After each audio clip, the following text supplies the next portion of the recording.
Jeg er læge fra klinikken Firkløveren, og jeg skal fortælle jer om antibiotika. Vi her på klinikken har en kampagne, som hedder Anti-Antibiotika.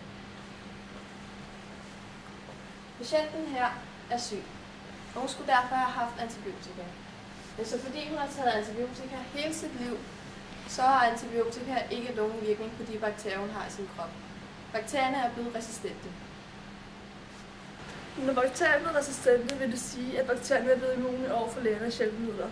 Det vil sige, at bakterierne ikke kan blive behandlet af lægernes hjælpemidler. Forresten, jeg har lige bestilt de der billetter til Afrika. Det kommer til at blive så fedt. Vi skal bare prøve det vildeste dernede, okay?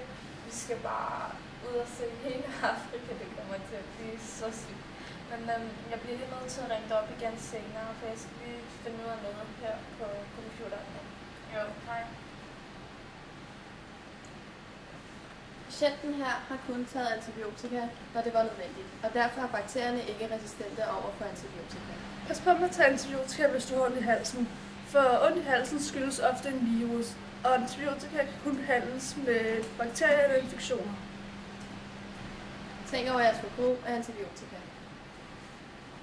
Tak fordi I så med, og husk nu vores motto, Tag så lidt som muligt, men så meget som nødvendigt. Tag sammen.